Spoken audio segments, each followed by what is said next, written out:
Boa tarde, pessoal. Espero que esteja todo mundo bem. Eu cheguei no coração para me apresentar. Subi esses caras umas duas vezes. Fui no quarto e onde eu não tinha ninguém, eu comecei a mexer. Vamos lá. Então, meu nome é Marcos, sou especialista em gestão ambiental no Banco do Brasil. Estou na área de práticas ESG. E hoje a gente vai compartilhar com vocês um pouco da nossa experiência com o nosso processo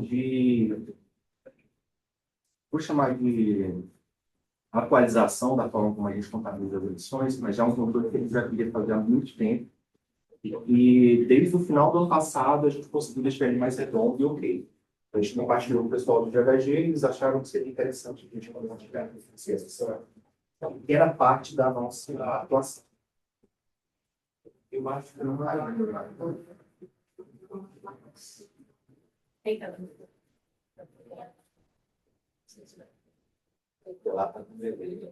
Então, ó, tem um delayzinho que eu falo que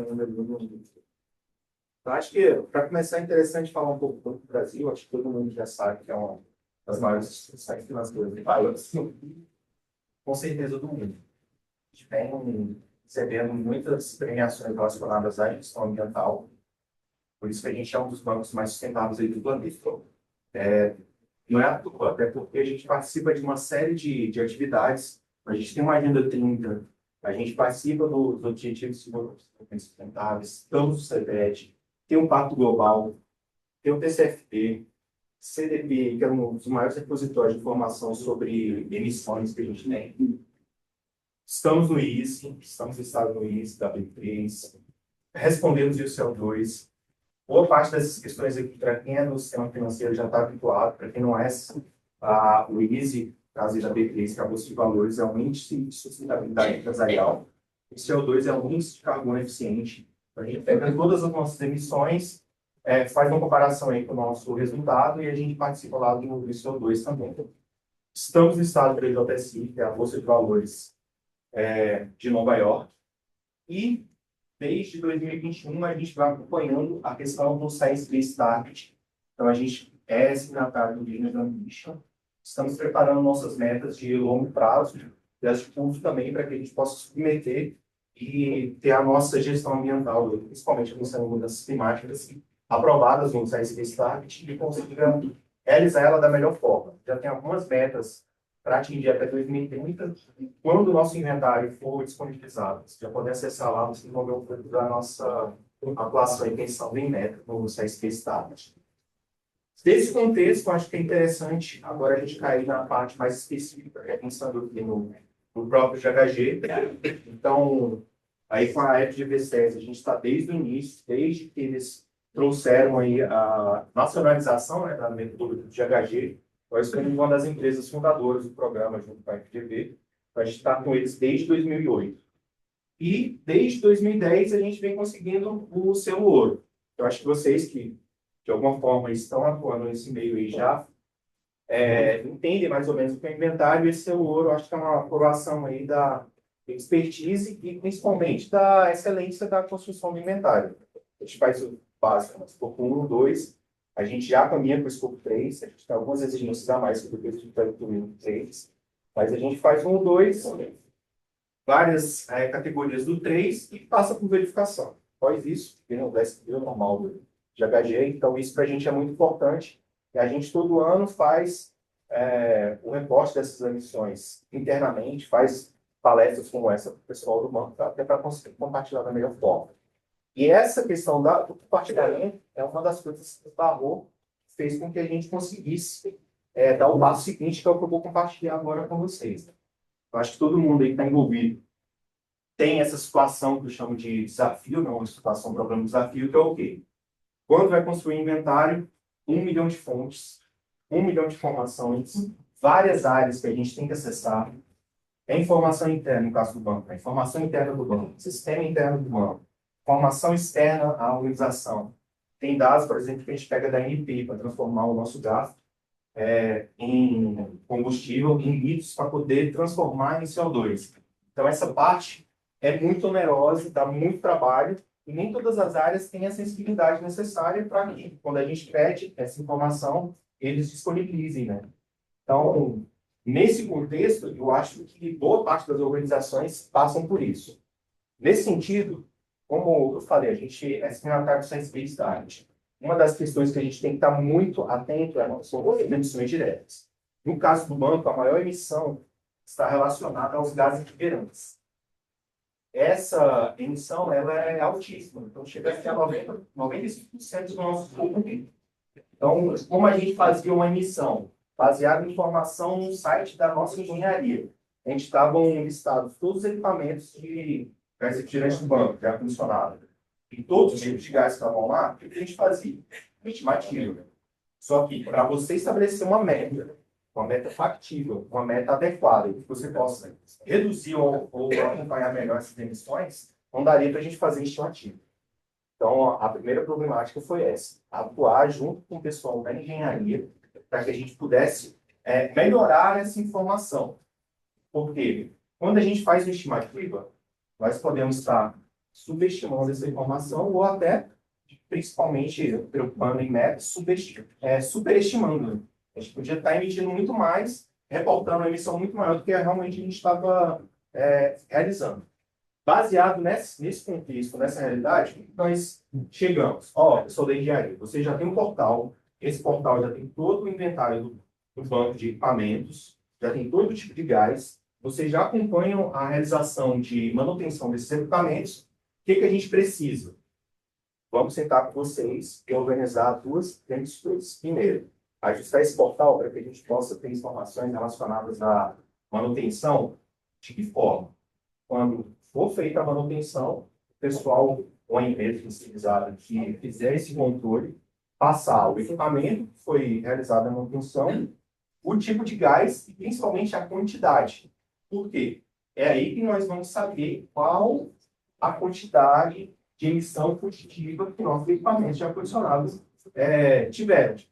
Nesse sentido, para resolver essa situação, aí eu já entrei mais ou menos na solução, né? O que nós fizemos? Primeira questão, conversar com o pessoal da engenharia para que aquele portal pudesse ser ajustado. Feito esses ajustes, a gente teve que rever contratos, porque essas empresas são contratadas não é por serviço, é um longo prazo, está mais do banco, então pública, licitação, serviço recorrente, não dá para você ficar contratando pequenas coisas. Então a gente teve que rever esses contratos para que, quando fosse feita a manutenção, falasse todos os serviços que já eram feitos, que é o padrão normal, mas agora com essas novas informações, incluindo agora esses dados no portal da engenharia. Só que detalhe, o portal da engenharia, o portal de gestão específico da área de engenharia. E a gente não quer que só a engenharia tenha acesso a essa informação, porque a gente faz inventário e precisa divulgar isso para todas as áreas do banco e depois, na verificação, por último, parte externa. Pensando nisso, a gente já tinha organizado com o pessoal da engenharia. O portal da engenharia já estava preparado para receber as informações. Começou a receber esses dados. Agora a gente precisaria trabalhar esses dados para que a gente pudesse transformar eles em toneladas de CO2 equivalente e, principalmente, como eu falei, divulgar para as outras áreas do banco. Para que, quando a gente fosse avançando na nossa plataforma, a gente conseguisse os dados não só mais de ar-condicionado, mas de combustível, de transporte, do consumo de energia, e pudesse divulgar isso da melhor forma internamente. Nosso maior problema mesmo foi com as áreas de desenvolvimento, porque a parte de tecnologia do banco ela está muito voltada para o negócio. O negócio é o quê? Segurança de informação, sistema financeiro, todo desenvolvimento tem que estar voltado para isso. Mas como? Lá no começo, quando eu falei da Agenda 30, falei de todos os compromissos da organização, a gente conseguiu convencer o board, conseguiu convencer as áreas técnicas para que a gente conseguisse, no caso, implementar a nossa primeira plataforma lá de gestão ambiental interna, que a gente chama carinhosamente de GAB, né? Então, que é a Gestão Ambiental Banco do Brasil Interativa, e que hoje a gente já incluiu outros dados, mas a ideia inicial era essa parte da gestão de emissões, que é o que eu trago aqui para vocês como uma inovação e que facilitou muito nossa vida, tanto que A partir do momento que a gente conseguiu incluir o escopo 1, automaticamente a gente já começou a trabalhar a inclusão dos outros escopos. Então, hoje a gente já tem o escopo 1 completo. O escopo 2 já tem a informação do consumo total da energia do banco. E a gente está começando a incluir as fontes do escopo 3. Nesses dados aí, a gente já inclui manualmente o escopo 3, mas a ideia é que, futuramente, como o escopo 1 já é totalmente automático, o escopo 2 já consegue pegar as informações de emissão de outras formas, as categorias do escopo 3 também sejam automáticas. No caso do escopo 1, como eu falei, nossa emissão a gente vinha fazendo de forma estimada, e hoje tudo que a gente consegue observar o escopo 1 já é automatizado e com base na realidade. Então, as empresas fazem manutenção, reportam isso no momento de receber o pagamento, essa informação vai para o portal de engenharia, o nosso portal se abastece dessas informações, já transforma em gráfico, já transforma em edição. Então, todo mundo hoje do banco, todo funcionário, consegue acessar o nosso sistema e tem uma visualização muito mais friendly. Antes a gente atuava muito com planilha e era uma informação que ficava só na nossa área. A partir da necessidade das pessoas, da necessidade, por exemplo, da DIG, que é a diretoria de teste, de ter acesso a essa informação, eles pediam para nós. Agora não. Qualquer um do banco, qualquer funcionário, acessa a nossa rede, pode entrar nesse portal, Gestão Ambiental Banco do Brasil, e ter acesso às informações. E para a gente foi um grande avanço, porque facilitou muito a divulgação das informações internamente, deu muito mais transparência para o nosso acompanhamento das emissões de gases refrigerantes, que são nossa maior emissão, que a gente precisa agora reduzir. Então, a gente está trabalhando em cima disso com um plano de descarbonização. E no momento das verificações, facilitou muito, porque eu acho que está pequeno para vocês aqui, mas vocês vão ter acesso a esse material. Embaixo ali tem 3 casinhas onde a gente pode ter uma visão analítica daquela informação. Além do gráfico, além dos números, a gente pode atuar em cima dessa planilha para ver onde é que está a maior emissão, qual tipo de gás que a gente mais está tendo manutenção, e atuar em cima disso para todas as fontes, né? Mas aqui o foco é maior na questão da emissão refrigerante, que é o nosso maior gargalo, e isso facilita muito no momento da verificação. Por quê? Quando eu pego essa planilha, mostro que está no sistema integrado do banco, a informação praticamente não tem contato humano, é tudo automático. A verificação só pede nosso material, quando vai lá fazer a verificação, a gente o nosso sistema está verificado, está em compliance aí, está ok, dentro dos parâmetros aí de uma auditoria externa desse material. Isso é muito importante porque, além das verificações que a gente passa aqui para o pessoal do GHG, e para a verificadora externa, esses dados a gente reporta no DJTC, a gente reporta no EASY, no CO2, então, quanto mais fidedigno esse dado, mais fácil da gente comprovar a nossa eficiência, nossa grande preocupação com as questões ambientais e nosso controle de informação. Acho que é isso. Como eu falei, hoje o portal já está com o escopo 1 completo. O escopo 2 já tem as emissões relacionadas a uma das formas de relato, né, que é a emissão baseada na localização, mas a gente vai incluir também as nossas emissões com base na escolha de compra. Até porque o banco, desde o ano passado, desde o ano retrasado, né, a gente já vem zerando nossas emissões dos indicadores do reporte voluntário, que a gente adquire certificado de energia renovável e já tem uma parte do nosso consumo vindo das nossas usinas fotovoltaicas. Como eu falei, o escopo 3 aqui a gente já reporta manualmente, mas a ideia é que a gente comece a ser automatizado, porque esses são os próximos passos. Acho que foi isso. E dentro do tempo aí, é meio corrido mesmo. Acho que vão ter mais 2 grandes apresentações aí para nós. E tem um espaço para perguntas, mas tá os meus contatos aqui. Espero que quem tenha curiosidade, interesse, entre em contato com a gente, que é o nosso maior prazer compartilhar essa informação, porque a gente quer que outras organizações também tenham acesso a esse tipo de dado e que a gente conheça um pouco da informação que vocês possam estar desenvolvendo também, né? Que é uma via de mão dupla aí.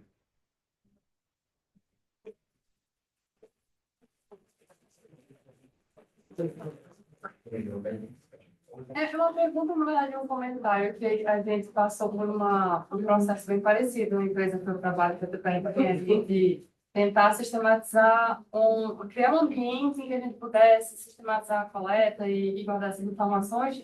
E aí eu só preciso dizer que o nome é Laura, eu vou anotar teu contato, porque eu queria bater um papo mais aprofundado sobre esse assunto. Beleza. Mais alguém? Tá bom. Isso da Caixa, então, a gente compartilha do teu sofrimento em relação a gases refrigerantes. E minha dúvida é assim, como é que vocês fazem para fazer a manutenção, assim, a coleta de dados no momento da manutenção? Como é que a precisão que vocês trazem para o ferramenta de vocês? Como é que é mensurado isso? É o próprio fornecedor que mensura? Então, aí não mais por estimativa, e sim pelo aquilo que de fato foi Isso, imposto. porque para o fornecedor receber, ele tem que entregar o OS com todos os itens que ele fez a revisão. Um dos itens é ter reposição de gás. Se ele marcar lá sim, marcar o tipo de gás e a quantidade que ele repôs. Mas se ajustando das condições de pagamento precisa dessa investigação. Eles recebem pelo tipo de manutenção que foi feito. Então, um desses é a reposição, que eles têm que dar esse dado e acaba reportando para o detido.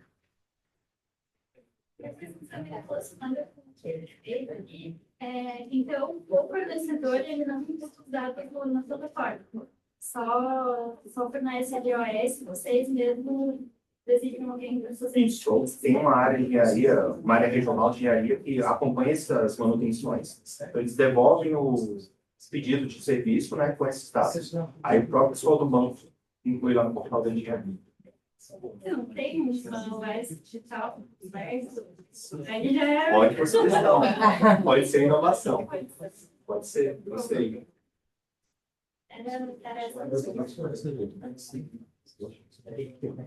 Vocês possuem um selo ouro, correto? Como que é feito para auditar esses dados de gerentes? E previamente, tem as fases, né, normal da verificação, a gente disponibiliza os dados, depois eles vão e olham. No momento de disponibilizar os dados, a gente baixa esses planilhas do sistema, lá naquela visão analítica, a gente consegue exportar ela para PDF e manda para a verificação. Aí, quando ela vai em loco, aí a gente mostra o sistema para ela. Ó, daqui os dados, essa funciona, esse é o cabeça da informação. Mas eles solicitam os boletins técnicos do fornecedor.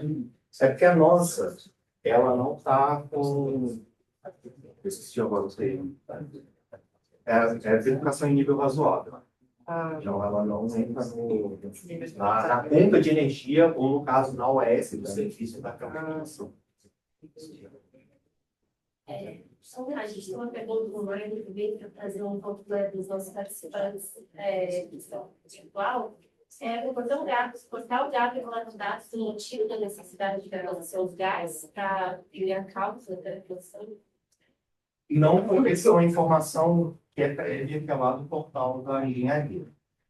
Como é que funciona esse portal? As dependências, elas acionam o serviço de manutenção e dizem, ó, meu ar-condicionado está problema. Como é gerente, geralmente são gestores, são funcionários do banco, eles não chegam lá. Está quebrado o equipamento, por conta disso. Só fala, o ar-condicionado está com problema. Aí solicita o serviço. Quando a empresa vai lá, faz a manutenção, no retorno que ela especificou, que foi realizado. Uma dúvida mais específica em relação ao fornecedor. Quando ele vai fazer a manutenção, existe um acompanhamento de alguém do banco para verificar se a manutenção está sendo feita da forma correta, ou depois da ordem de serviço para ver se está batendo mesmo, porque a gente tem alguma dificuldade em algumas regiões do país, que o fornecedor ele não tem a capacitação talvez suficiente para poder fazer essa manutenção. Muitas vezes o dado que chega no nosso suporte, ele às vezes não é de fato o que aconteceu ali na da agência. Então a gente tem um pouco de dificuldade de chegar nessas regiões que são um pouco mais isoladas, porque o fornecedor muitas vezes ou ele não reforçou de fato o que aconteceu na manutenção, e aí também não existe esse acompanhamento durante a manutenção. Vocês têm alguma questão sobre isso também? Vocês fazem esse acompanhamento? No caso, o gestor da agência pediu a manutenção. Alguém recebe esse terceirizado, acompanha o serviço, porque o funcionário também não é técnico. Sim. Se a gente contrata uma empresa, a gente participa que ela sabe tudo que ela tem que realizar com relação a esse serviço técnico. O funcionário vai ver se realmente ela Então, os de gás, geralmente lá fez a manutenção. Porque quando ele tem que dar um visto da ordem de serviço realizada. Porque às vezes a gente recebe um dado do fornecedor e aí, sei lá, o fornecedor passa um dado muito estranho. Aí a gente tem que ir lá para revisitar e ver, ele colocou um zero a mais no dado, aí depois a gente tem que ficar revisando todo o dado que o fornecedor passa para a gente. Então a gente tem uma dificuldade de, quando chega mais alguns fornecedores, diferentes regiões do país. Como tem essa parte escrita, né, informação gerada ali por alguém e outra vai postar no sistema, a facilidade, por exemplo, do Gabi é essa. Se a gente tiver alguma informação muito discrepante, a gente pode ir lá no sistema e questionar. É isso mesmo? Aí tem o reporte da OS, a gente pode voltar lá e confirmar essa informação. No nosso sistema, a gente tem uma subgerente como um todo, assim, no sistema. Então, se uma agência específica teve um dado maior do que o comum, a gente não consegue resgatar. E tem que voltar lá com os engenheiros daquela regional para ver o porquê. Agora, quando vai subir no sistema, ele sobe já o do país todo, do time de agências que manda para todo mundo. Mais quando tiver essa parte humana ainda, alguma vai ter informação, vai ter. E o sistema é justamente para isso, para que a gente possa identificar esse tipo de discrepância e a condição dela. Mas Não é ocorrido, tá? Mas as OS sobem na plataforma também, por exemplo, para ficar com uma evidência do tipo que Isso, tem uma parte lá de repositório de dá para escanear e subir lá. no próprio portal. Isso é não. Da engenharia. Específico desse dado. E aí dá é só os dados. O Gabi se abastece só sinal. Uma dúvida. Como que o Gabi está ajudando na descarbonização? Vocês usam os dados para levantar red flags, trocar as agências que mais dão problema, trocar o sistema? Como que isso está funcionando para vocês aqui? Bem interessante essa pergunta, porque ela dá a gente tem que dar um passo atrás de novo. Essas informações, elas são originalmente da engenharia. A gente está atuando só no final. E como eu falei, apesar da gente estar no mesmo guarda-chuva da engenharia, isso facilitou o desenvolvimento dessa área. Nós somos a área de ASG. Somos mais preocupados com a questão ambiental, com a informação final. Mas, com base nesses dados, o que a gente conseguiu avançar? Dentro do plano de descarbonização do banco, a gente mostrou, esses tipos de equipamento, com esse tipo de gás, não é interessante o banco manter, porque senão a gente não consegue realmente comprovar nossa redução lá na frente. O que a gente tem que fazer? Fazer uma atualização desse parque de equipamentos com um gás, um GWP bem menor. Então, hoje, por exemplo, a gente já começou um plano que até 2030 a gente vai substituir mais 5.000 equipamentos desses portais de engenharia, daquele inventário, para equipamentos que possam utilizar o gás R32. Hoje é o GWP mais interessante para a gente, é o que o mercado está começando a fazer. Né? Mas já é muito usado na Europa, mas ainda não é utilizado. Só vou incluir, porque nesse plano de descarbonização, a gente também está, além da substituição dos milhares de equipamentos, tem todo um módulo de capacitação, tanto interno para os novos engenheiros, nesses novos equipamentos, nessas novas mensurações. Isso o portal vai auxiliar também, inclusive esses próximos passos, insight, a partir dessa capacitação, mas também tem um braço que é a capacitação dos fornecedores. Então, vão ter ondas de capacitação, treinamento, momentos contínuos, para ficar todo mundo na mesma linha. Só para lembrar isso, é o André, o colega lá, o banco também trabalha na mesma área. Então, vocês veem, é um ciclo, né? Então, essa parte aí da qualificação dos terceiros, a gente já está trabalhando, porque nossa área, além da engenharia, além da parte de SG, ainda tem a relação com fornecedores. Só para complementar uma dúvida, nesses comentários do plano de descarbonização e essa troca pelo M32, né? O André comentou de toda essa questão de engajamento dos fornecedores. E você também falou que o gás ele é muito comum na Europa, né? Os dados que a gente também estava fazendo esse estudo. E aqui no Brasil, vocês já encontraram, né, fornecedores, né, até para atender toda essa demanda de vocês, esse plano de descarbonização, com esse tipo de gás? Por isso que a gente fez isso lá até 2020. Impossível, não tem nem equipamento grande. Você vai fazer nosso também, NMEG já está começando a ter grande esquece. Então, isso aí demora um pouquinho. Então, pessoal, obrigado. Os contatos estão aí. Tem mais apresentação, então vamos dar Perfeito. A gente vai ter 5 minutinhos de intervalo e a gente volta com uma consulta. A gente já tem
do CMS, e hoje eu estou aqui para compartilhar com vocês um titular de questões de médica aplicada, agora vamos Bom, falando um pouquinho sobre nós, a JBS é uma multinacional brasileira reconhecida como líder global na produção de alimentos à base de proteína e também uma das maiores entregadoras do Brasil. Nós estamos presentes em mais de 20 países e os nossos 270 mil colaboradores seguem as mesmas diretrizes em relação aos aspectos de sustentabilidade, inovação, qualidade e segurança dos alimentos, sempre pautados pela mesma missão e valores. Da origem até a mesa do nosso fornecedor, a gente se responsabiliza para que as nossas ações gerem impactos positivos, tanto para os nossos consumidores, quanto para os nossos colaboradores e para os nossos fornecedores. No entanto, alimentar as gerações de hoje e do amanhã exige também que alimentamos e cuidamos do nosso planeta. E é por isso que a JBS criou uma estrutura global de sustentabilidade pautada em 5 pilares. O primeiro pilar é o apoio aos produtores na gestão sustentável dos recursos naturais e no âmbito da produtividade. Então, a gente entende que é essencial e fundamental fortalecer e estreitar cada vez mais essa relação com os nossos fornecedores, e por isso nós desenvolvemos uma série de projetos e ações junto com eles, voltados para esse objetivo. O segundo pilar é a originação responsável de commodities agrícolas. Então, a JBS também entende a relevância e a importância do seu papel na cadeia de valor e ela se inicia com a compra responsável de matéria-prima. Terceiro pilar é a produção de alimentos com menor pegada ambiental e aqui nesse pilar se encaixam todos os esforços e projetos que nós estamos desenvolvendo nas nossas unidades operacionais para que elas sejam cada vez mais eficientes e com a menor pegada ambiental. O quarto pilar é o fortalecimento de sistemas alimentares e comunidades. Então, a gente também sabe da importância que nós temos nas comunidades onde os nossos colaboradores vivem e trabalham, e por isso nós dedicamos uma série de valores e de recursos para promover o bem-estar dessas comunidades. E o pilar 5, operação responsável, é como nós integramos todas essas estratégias, todos esses projetos. E para nos auxiliar em toda essa trajetória, nós desenvolvemos políticas, protocolos e diretrizes que são aplicadas em cada uma dessas 5 estratégias. Bom, vale ressaltar também que todos esses pilares e estratégias estão, de forma direta ou indireta, relacionados ao nosso inventário de emissões. Porque, por exemplo, quando eu garanto a originação responsável de commodities agrícolas, eu estou garantindo que a minha matéria-prima não vai vir para uma área de desmatamento. Quando eu desenvolvo projetos para melhorar a eficiência das minhas unidades operacionais, eu também vou estar reduzindo as emissões de escopo 1, por exemplo. Bom, e qual foi o desafio que nós enfrentamos e buscamos solucionar ao longo desse ciclo do GHG? Foi garantir a padronização das metodologias, conceitos e reporte de dados nas nossas 150 unidades operacionais aqui no Brasil. Então, hoje, no Brasil, a JBS tem 5 estruturas de negócios diferentes e temos unidades dessas estruturas espalhadas por todas as regiões, cada uma com suas particularidades, com suas legislações ambientais específicas. Então, para a gente era um grande desafio padronizar todos esses conceitos e esse modelo de reporte de dados. Então, buscando desenvolver um modelo padrão de conceito de reporte de dados, nós criamos uma governança pautada em 3 pilares principais. Então, o pilar de metodologia, a gente entende que é de extrema importância esse pilar para a gente ter credibilidade, transparência e rastreabilidade dos nossos dados. Então, para a gente ter uma metodologia bem desenvolvida, é essencial para que a gente consiga calcular as emissões de acordo com a nossa realidade, e assim fazer a comparação dos dados e também a tomada de decisões baseada em dados mais realistas.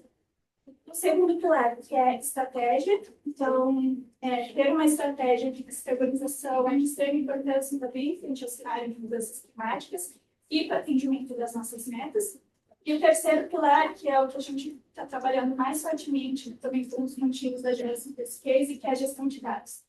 Então, para a gente é essencial ter uma gestão de dados bem estruturada e definida, porque são esses dados que viram os nossos indicadores, viram as nossas emissões, e a gente consegue fazer o acompanhamento do nosso almoço. todas as nossas mãos. Bom, além desses 3 pilares, nós também criamos 6 áreas focos para conseguir discutir e endereçar melhor todas as metodologias e as emissões. Então, é claro que a gente separa as emissões em escopo 1, 2 e 3, mas tem categorias de emissões que se repetem no escopo 1 e no escopo 3. Por exemplo, a fermentação interna do gado é uma categoria de emissão que a gente tem no escopo 3, porque a gente compra gado de nossos fornecedores, mas a gente também tem no escopo 1 porque a gente tem confinamentos próprios. Então, a gente criou essas 6 áreas focos para conseguir endereçar melhor os assuntos relacionados a cada uma delas, com pessoas técnicas e especialistas que nos auxiliam nessa jornada. Além dessas 6 áreas focos, a gente também discute nessa governança todas as outras tarefas e atividades que estão diretamente relacionadas ao inventário, como auditorias, questionários, índices, reportes, a própria estruturação e publicação do nosso inventário. Bom, aqui eu trouxe para vocês o nosso time, para vocês entenderem um pouco melhor sobre como essas 6 áreas focos estão definidas. Anteriormente da criação desse grupo de trabalho e desse nível de governança, o inventário de emissões da JBS era feito somente pelo time de sustentabilidade corporativa. E apesar dos negócios desenvolverem lá nas operações, projetos e melhorias, a gente não tinha um local em comum para discutir tudo isso. Então, nós criamos essas 6 áreas focos e convidamos pessoas de todos os negócios da JBS que são especialistas em cada um desses assuntos, para eles passarem a olhar para projetos e melhorias nessas áreas na JBS como um todo. Então, por exemplo, o Felipe Gulo, ele é gerente de inovação e sustentabilidade na CRT, que é uma transportadora própria da JBS, e hoje ele também é líder do nosso grupo de transporte e logística. E aí ele nos auxilia com metodologias, estudos e projetos nessa área de transporte e logística para a JBS como um todo, tanto o escopo 1 como o escopo 3. Além dessas áreas focos, a gente também vem trabalhando fortemente na gestão e coleta de dados. Então, hoje a gente utiliza um sistema especializado em indicadores de sustentabilidade. Dentro desse sistema, nós cadastramos cada uma dessas 150 unidades de operação e colocamos uma pessoa responsável para cada uma dessas unidades. Normalmente, uma pessoa relacionada ao meio ambiente. E aí, mensalmente, essa pessoa fornece para a gente todos os dados que precisamos para o inventário e também para outros indicadores. Então, por exemplo, o consumo de combustíveis em fontes novas estacionárias, o consumo de energia elétrica, o volume de efluentes, o resultado das análises de efluentes. Então, mensalmente, essas pessoas reportam para a gente todos esses dados. E esse sistema ele já está parametrizado com todas as fórmulas e os fatores de emissões que revisitamos frequentemente. Então, eu já consigo sair desse sistema um relatório que calcula todas as emissões do escopo 1, escopo 2 e algumas categorias do escopo 3. E aí eu posso extrair relatório a nível de unidade, a nível de negócio, do estado, enfim, do jeito que eu precisar. E aí, para garantir que essa ferramenta, que essa plataforma esteja sendo usada de forma efetiva, a gente criou um fluxo de processos entre o time de sustentabilidade e o time de meio ambiente, que é o time que está lá na operação, que está lá coletando e nos fornecendo esses dados. Então, nós fazemos reuniões frequentes para acompanhar todo esse processo. E, em paralelo, nós criamos um procedimento operacional que foi publicado em nossas políticas, e ele deve ser utilizado em todas as unidades para eles entenderem como essa ferramenta funciona, quais dados eles devem reportar e como eles devem reportar na plataforma. Bom, e quais foram os resultados obtidos nesse ciclo do GHG? A gente teve 100% dos dados de 2023 reportados no primeiro trimestre de 2024. Então, para a gente, esse era um grande desafio anteriormente, coletar os dados das 50 unidades de operação, a tempo de analisar, calcular, auditar e publicar no GHG. Nós tivemos 100% dos dados reportados com evidência. Então, por exemplo, quando a pessoa responsável por aquela unidade vai reportar o consumo de diesel naquele mês, ele tem que reportar junto à nota fiscal, comprovando o consumo daquele diesel. Quando ele vai reportar o resultado das análises de efluentes, junto ele reporta o laudo emitido pelo laboratório. Nós fizemos 5 auditorias internas. Em cada auditoria, nós selecionamos 10 unidades diferentes. Então, tivemos um total de 50 unidades auditadas internamente. Nós também realizamos vários encontros e capacitações regionais para entender quais eram as responsabilidades deles e também para treiná-los em relação a esse procedimento que nós lançamos. Nós conseguimos fazer auditoria externa em tempo recorde, uma vez que esse modelo de gestão já está mais organizado, e também garantimos a maior confiabilidade dos dados desse ciclo de 2023. Bom, quais são as ações futuras que estamos desenvolvendo ao longo de 2024? A gente está buscando automatizar e integrar todas as bases de dados. Como hoje a gente tem essa plataforma onde o analista te reporta todo o consumo, todos os dados, mas a JBS já tem uma ferramenta onde ela controla, por exemplo, toda a sua conta, conta de diesel, conta de gás. Então, a gente está buscando integrar esses sistemas para conseguir automatizar essa coleta de dados. A gente também está buscando a automatização do cálculo dos produtores, porque hoje a gente consegue só algumas categorias através dessa ferramenta. Estamos desenvolvendo dashboards onde a gente acompanha esse reporte de todos os nossos indicadores e eles ficaram disponíveis para toda a JBS. A gente também se comprometeu a fazer a auditoria interna de 100% das nossas unidades do próximo ciclo e também a expansão dos encontros regionais. E é isso que a gente vai compartilhar com vocês. Obrigada pelo seu tempo.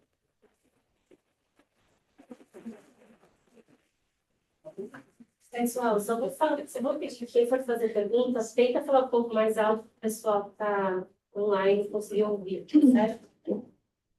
É uma curiosidade, na verdade, porque tu comentaste sobre o sistema para gestão dos indicadores. Não sei se pode falar a respeito, mas eu fiquei curiosa para saber se foi uma solução desenvolvida para vocês, se vocês contrataram de mercado. Ele é uma ferramenta de mercado, mas é totalmente personalizado. A gente contrata, a gente senta lá com a desenvolvedora, vê todos os indicadores, todos os cálculos que a gente quer ter nesse sistema. Então, é bem personalizado. Não sei se está mais próximo do microfone aqui, ó. Ah, tá. Ele falou que tem mais um. Tá bom.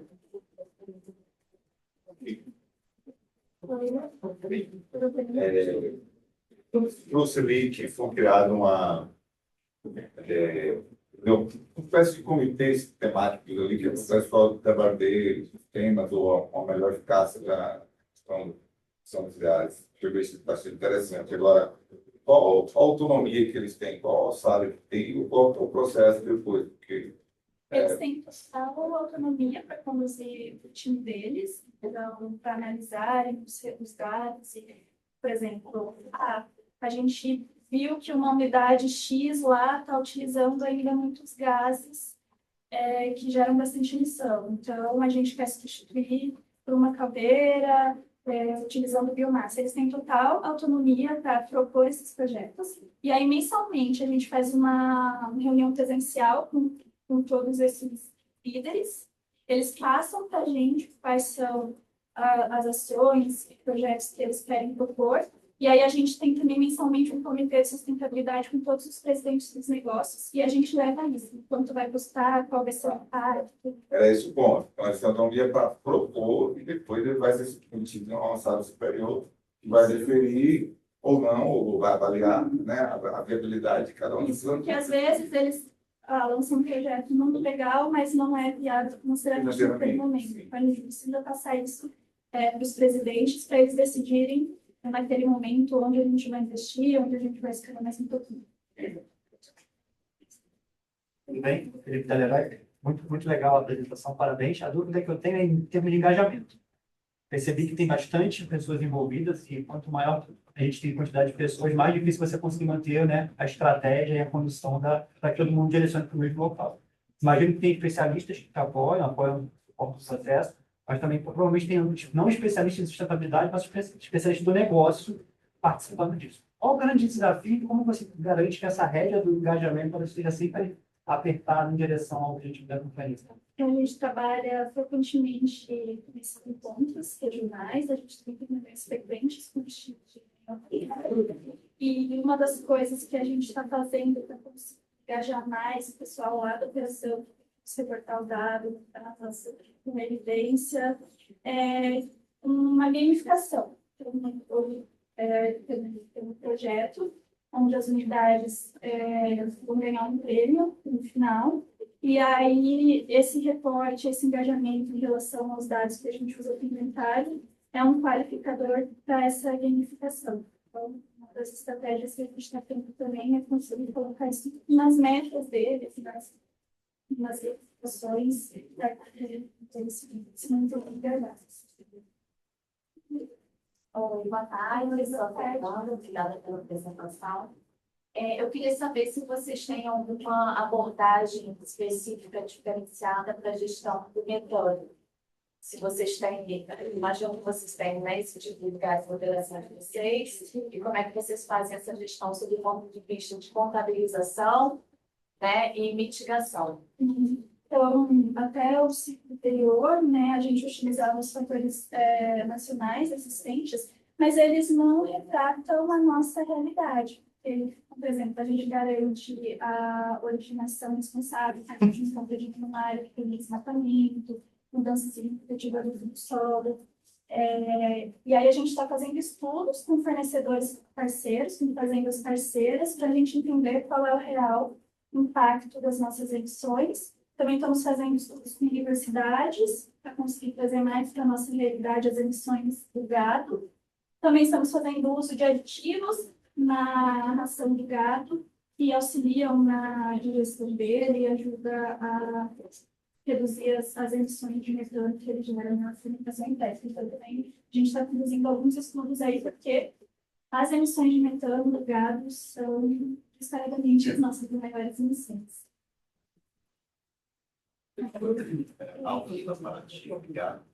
Curiosidade, todo esse arcabouço, vocês trataram alguma consultoria estratégica, consultoria de sustentabilidade para ajudar, tem gamificação, você meio de algum tipo de consultoria, e se você puder falar o nome, se você indica sobre a gente.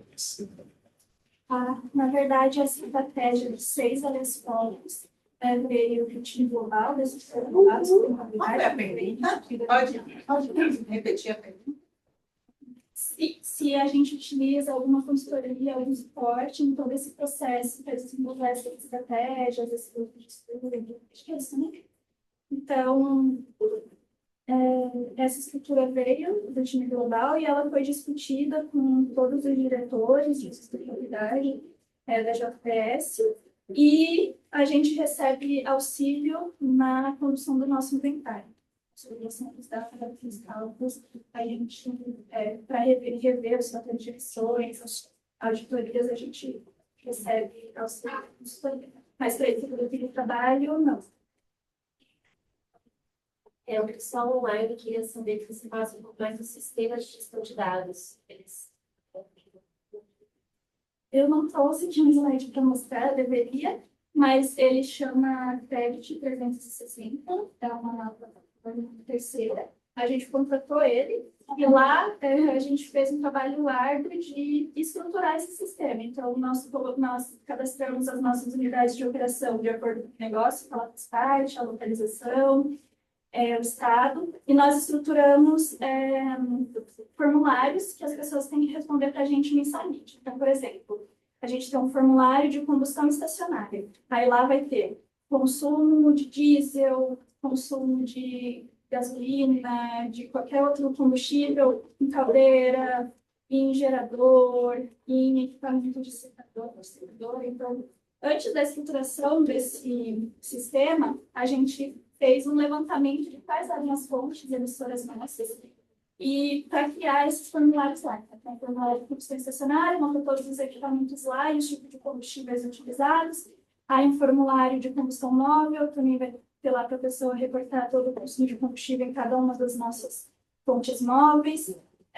Um formulário para água, que aí vai ter a captação da água em diversas fontes, o efluente, onde ele foi lançado. Então, antes da gente estruturar essa plataforma, a gente fez um levantamento de todas as nossas fontes emissoras, e aí a gente passou tudo isso para formulários separados em combustão estacionária, móvel, efluente, água, energia, que as pessoas têm que reportar para a gente mensalmente esses dados. Eu preciso exemplo. A plataforma, então, não é só para gestão de gás de efeito estufa. Não, todos os Indicadores nossos de- indicadores de meio ambiente são coletados a partir dessa plataforma. Então, a gente tem meta de redução de captação de água, através dela que a gente vê o avanço de resíduos, de efluentes. E hoje é tudo manual. Alguém tem que ir lá botar a informação todo mês. Exceto a energia elétrica, que a gente já conseguiu conectar com o nosso sistema de energia. Então, o formulário de energia elétrica, as pessoas já não precisam responder. Mas esses de consumo de combustíveis e água e efluentes, elas ainda precisam responder manualmente. Qual foi o tempo de maturação entre vocês idealizarem esse projeto, de fato, de chegar ali no ponto final onde vocês conseguiam executar, acompanhar todos os dados da plataforma de forma efetiva? Eu não sei há quanto tempo a JBS publica o inventário, mas eu imagino que teve uma trajetória grande para vocês chegarem na densidade que vocês têm de dados e de execução desse acompanhamento. Sim, então a gente publica o inventário desde 2012, quando a gente deram algumas revisorias. Desde 2019 a gente passou a publicar também o Scope 3. E essa ferramenta, confesso que até ontem, assim, a gente ainda estava estruturando e consolidando para que o recorte seja feito todo através dela. Então, acho que foi nesse último ciclo que a gente conseguiu migrar todos os nossos indicadores e coleta de dados nessa ferramenta. Mas eu não vejo muita gente recebe. Bom, boa tarde, parabéns pela apresentação. Eu queria entender se a JBS ela, já contabiliza ou tem isso mapeado em relação à mudança de tempos do solo, né, que é gerado pela compra de gado de áreas que possuem alguns componentes legal. Eu queria entender se vocês já fazem esse tipo de mapeamento e como que é feito, qual é o desafio, né, de contabilizar essas emissões. Nós já calculamos, não publicamos, mas a gente já não conta de unidades de desmatamento, mas o desmatamento ele tem aí uma emissão até 20 anos atrás, né? Então, por exemplo, se em 2019 a gente ainda tinha compra de algum fornecedor que teve desmatamento, a gente tem que contabilizar essas emissões. Então, a gente já calcula, a gente usa as metodologias que tem no mercado, então, quando vem Brava, IPCC, mas a gente está desenvolvendo estudos para trazer esse cálculo mais para a nossa realidade. Então, a gente está fazendo amostragens em fazendas terceiras e a gente está desenvolvendo uma calculadora de carbono com base em todos os nossos fornecedores. E hoje a gente já tem um sistema de monitoramento através de geoprocessamento de todos os nossos fornecedores. Então, eles têm que nos fornecer o CAR, CNPJ, CPF, e aí a gente monitora diariamente aquela área que a gente está comprando. Então, com todas essas informações que a gente já tem, a gente está desenvolvendo uma calculadora de carbono atrelada à realidade desses nossos fornecedores e não do Brasil inteiro. Mas ainda é um desafio, a gente está desenvolvendo essa calculadora. Obrigado. Perfeito, obrigada.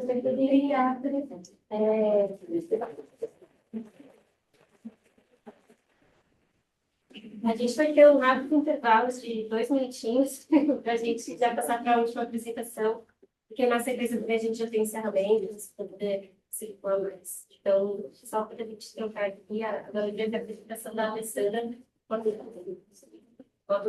2 minutinhos só.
Não, mas tudo bem.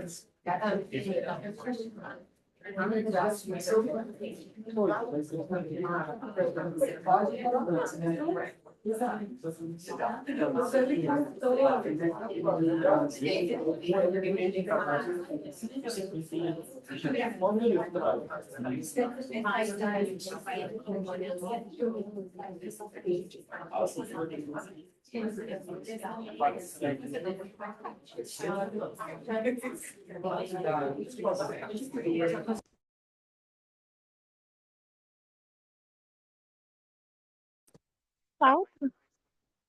Ah, tá. Entendi, mas eu acho que posso ficar. Deixa eu arrumar. Agora eu vou no microfone, ó.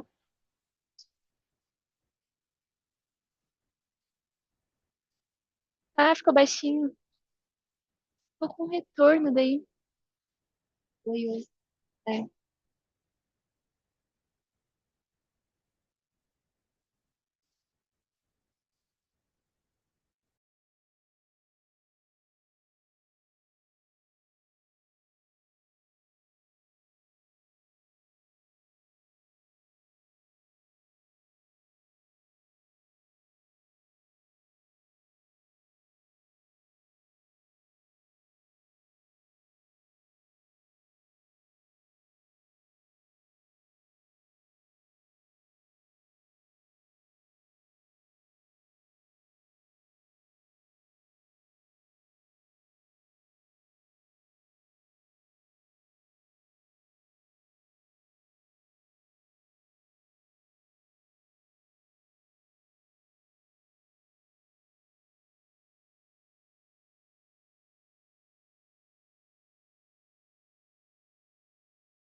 Vamos. Boa tarde, pessoal. Me chamo Alessandra, sou PMO do plano ESG da Porto Belo e hoje eu irei apresentar o trabalho que realizamos ao longo do último ano, que consistiu no engajamento de atores e mapeamento de processos produtivos para a gestão das emissões. Para quem não conhece, o Porto Belo Grupo ele é formado por 4 unidades de negócio. 2 delas ficam no Brasil, que é a Porto Belo, que leva o nome da marca, né, e a Pointer. Outra fica localizada nos Estados Unidos, a Portobello América, e a última, que é uma rede de varejos, que também leva o nome da marca, né, que tem um conjunto de lojas próprias e franqueados, que é a Portobello Shop. Então, junto, o grupo está presente em 75 países e possui mais de 4.000 colaboradores. O foco do estudo que eu irei apresentar para vocês é da unidade de negócio Portobello, que é a maior em número de produção, em volume de produção, volume de vendas e também em número de funcionários. O nosso desafio ele vai focar bastante no escopo 3, e esse problema ele surgiu do entendimento que o nosso mapeamento do escopo 3 estava muito aquém da realidade. Isso porque, né, das 15 categorias de escopo 3, conseguíamos mapear apenas 5 e de forma muito parcial. Então, nosso desafio foi ampliar o mapeamento das categorias do escopo 3, a fim de refletir de forma mais real qual que era o nosso impacto na cadeia de valor. Isso fazer com que apoiasse na nossa tomada de decisão no futuro em relação ao tema de mudanças climáticas. Isso ele fica muito mais evidente quando a gente expõe para vocês o nosso inventário dividido nos 3 escopos, ao longo dos últimos 3 anos, 20, 21 e 22, ainda não tenho de 2023, né? Porque eu vou apresentar lá no final o resultado. Mas aí a gente entende que comparando o nosso escopo 1, que tem uma emissão tão expressiva, um escopo 3, comparativamente, que tem uma emissão tão baixa, assim, era algo que a gente entendia que não fazia muito sentido e que tinha um problema ali. Então, unificando essa informação do inventário com aquela outra informação que mapeávamos apenas de forma parcial 5 categorias, a gente, então, atuou para explorarmos cada vez mais as categorias de escopo 3. Então, como que se deu esse processo, né? Ele envolveu 12 setores da nossa empresa, setores da área administrativa, industrial, da área comercial também, e 4 fornecedores um pouco mais estratégicos. Mas aqui eu vou focar muito na questão dos nossos processos internos. E tudo começou com a sensibilização no tema. Então, são cerca de 30 pessoas envolvidas nesse processo e todas elas receberam treinamento em mudanças climáticas. Em seguida, fizemos entrevistas com cada um dos setores para entender de forma mais detalhada quais eram os processos. Em seguida, né, foram definidos quais os dados que a gente necessitava que eles...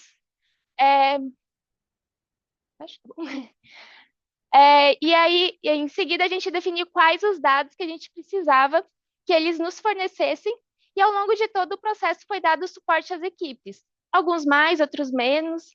A equipe de suprimentos, por exemplo, foi uma área que a gente teve reunião mensal ao longo de 3 meses para conseguir coletar os dados. Em outras áreas, a gente teve uma reunião pontual e eles já tinham tudo. Então, é caso a caso, né?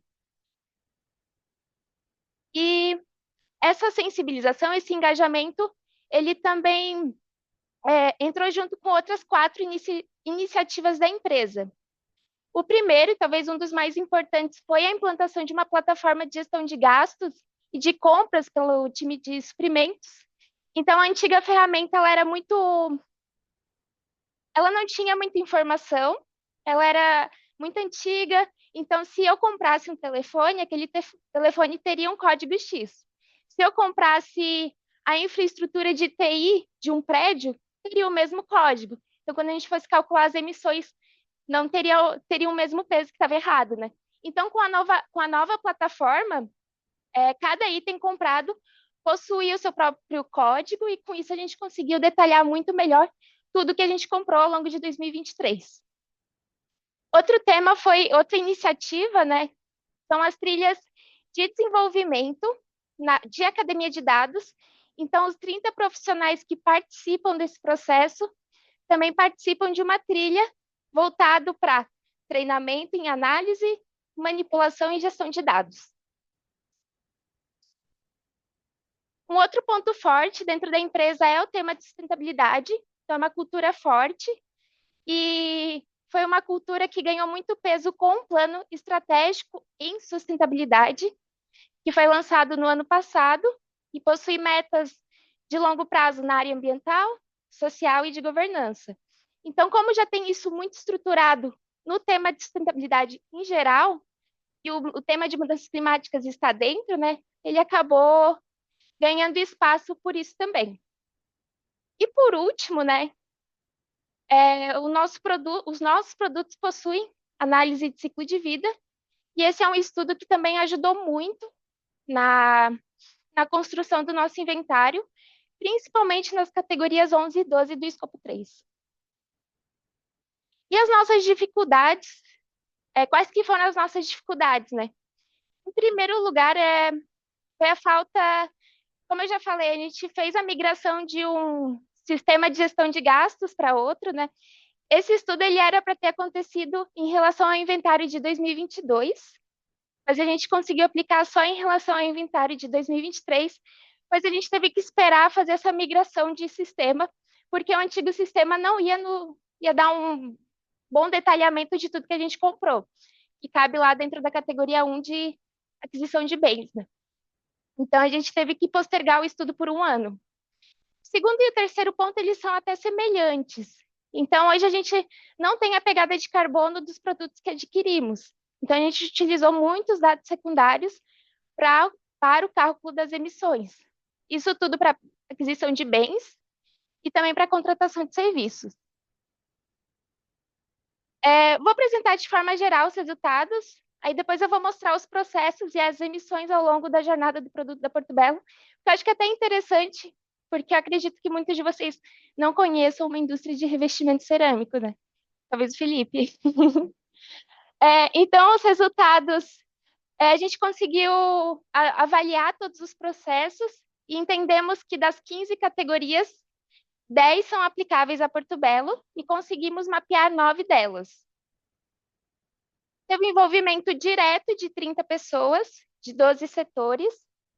Para algumas delas, o tema de mudanças climáticas foi introduzido, então elas não conheciam, então esse é um tema que ainda não é tão difundido na nossa empresa.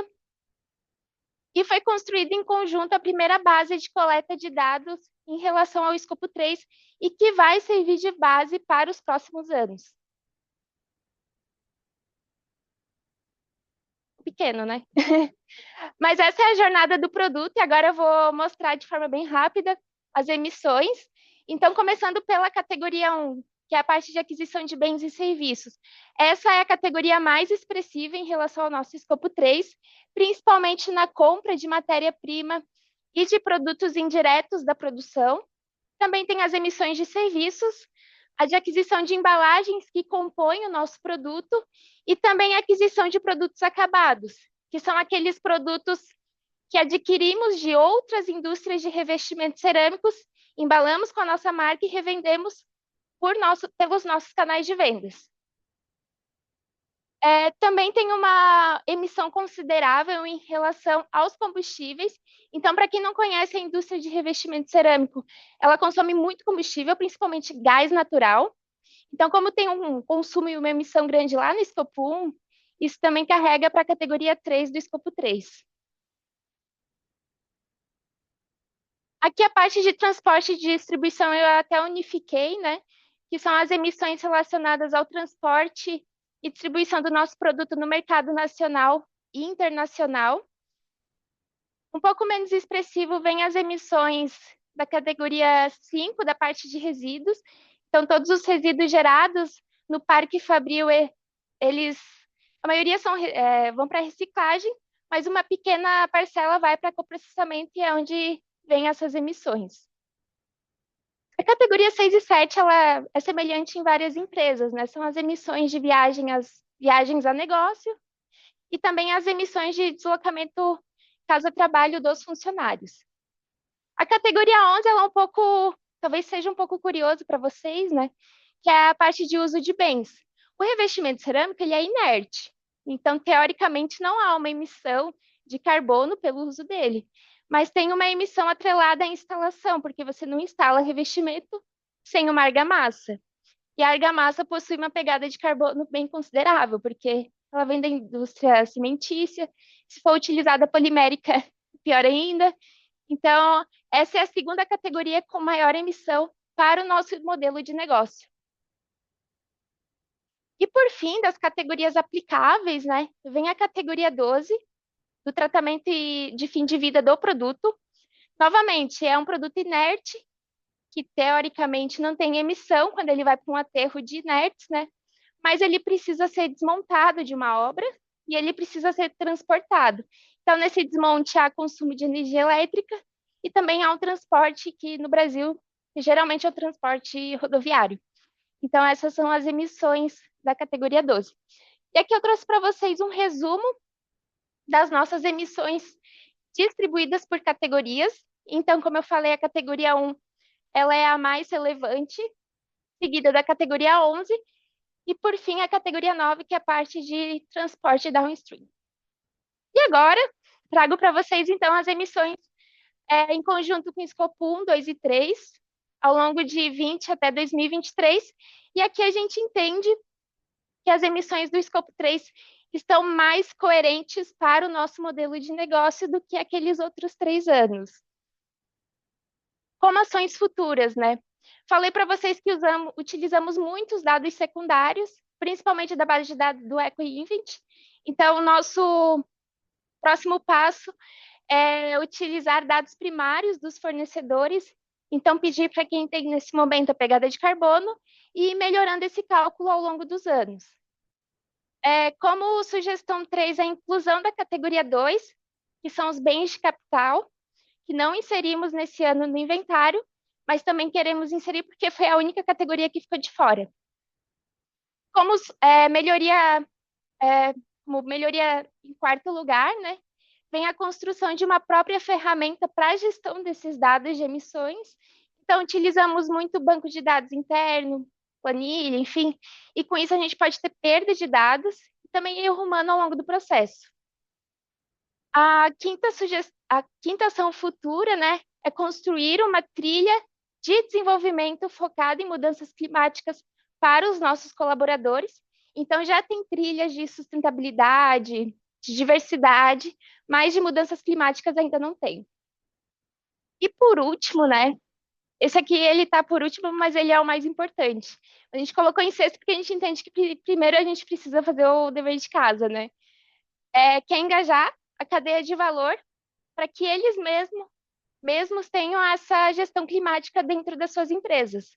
Porque isso vem até como uma das metas de sustentabilidade da Porto Belo, que é fazer com que a cultura de sustentabilidade ultrapasse suas fronteiras e que a empresa, de alguma forma, influencie todo o seu ecossistema. Então é isso, gente. Muito obrigada pelo tempo de vocês e fico aberta às dúvidas.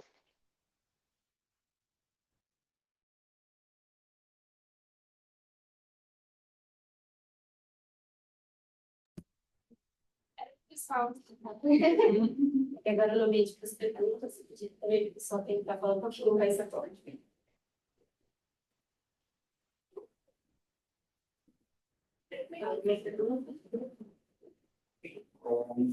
Já se conhece bastante, né? O Herói Merlin em Porto Belo, constantemente trocando informações, parceria de longo prazo. Qual o principal desafio que você vê na parte de engajamento? Né? Você disse ali que é o mais complexo, né? Assim, acho que é muito parecido com a pergunta que eu fiz. Como você vê o principal desafio de engajamento para garantir que os seus fornecedores, seus parceiros de negócio consigam avançar nessa agenda? É uma questão somente de conhecimento? É uma questão de interesse? É uma questão de desafios tecnológicos? Ou um pouquinho de cada coisa? Como que você vê, né, no mundo Portugal? Eu acho que é um pouquinho de cada coisa, né? Os principais fornecedores da Porto Belo são mineradores de argila, e também existem os fornecedores de esmalte, que é o que dá o design do produto no final, né? E esse tem um grande impacto. Então, o esmalte, eles têm uma indústria já, eles já têm isso bem desenvolvido, e eu vejo que eles é um caminho um pouco mais fácil de conseguir esse engajamento. Agora, os mineradores de argila, muitas vezes a gente vai olhar para a empresa é o dono que faz a gestão dos funcionários, é o dono que vai lá na jazida, é o dono que faz o controle financeiro. Então, ali a gente entende que, além de a gente engajar, a gente vai ter que ensinar. Então, ali eu vejo que é um desafio bem grande. Um comentário e muita mais curiosidade da minha parte. Tô até além da sua participação. É legal, assim. Acho que essa é a riqueza do GHG, né? A diversidade das empresas acaba acendendo a luz da gente para outros olhares para outros lados. No caso do banco, por exemplo, a gente segue muito essa questão da gestão climática no ponto de mercado. O que vocês fazem no inventário de emissões? E por que essa preocupação com esse ponto? A gente acompanha o mercado, então a Porto Belo, por exemplo, ela é solicitada a responder o CDP todo ano por investidores. Então, eu acho que várias empresas aqui respondem, né? Então, a gente quer melhorar a nossa nota, então tem esse olhar do investidor, a gente quer melhorar cada vez mais esse reporte. O tema de mudanças climáticas é um tema material em sustentabilidade, então, por isso que é importante dar esse foco. Vocês viram o nosso inventário, a Porto Belo emite bastante, então, quando entrar o mercado de carbono, a Porto Belo vai fazer parte disso. Então, por isso que é importante a gente se antecipar um pouquinho, para quando chegar uma regulação, a empresa estar preparada já. Pelo menos ter noção do que emite, onde que vai atuar, né? Então, esse é um ponto.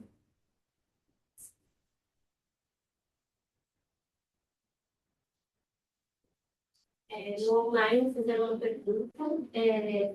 Qual é a possibilidade de compartilhamento das suas planilhas, né? Para identificar o correio, enfim. Os nossos dados, Só estou repassando. Olha, quem pediu pode entrar em contato comigo, eu explico o que a gente fez, mas os dados realmente a gente não pode compartilhar. Bom, se a gente terminou aqui, só vou passar aqui só umas informações, né, sobre o ciclo 2025. Acho que já passaram esses dados também na abertura. Mas vocês encontram no site do GHG, né, no processo, informações do material informativo, próximo ciclo. E a equipe do GHG agradece vocês a presença, também o engajamento nessa sala de discussão. E a gente vai ter agora, né, o encerramento lá no primeiro auditório, onde foi a abertura, então vocês podem se dirigir para lá. E, mais uma vez, muito obrigada.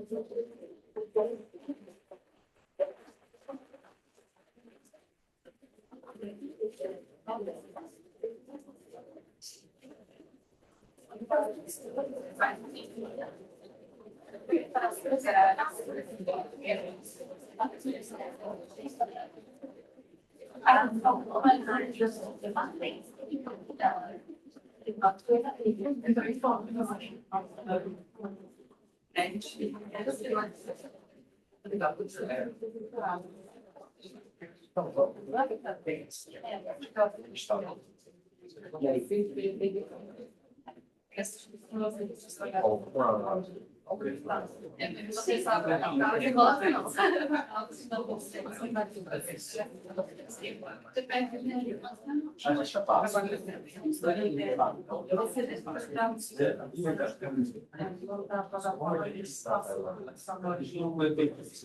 não.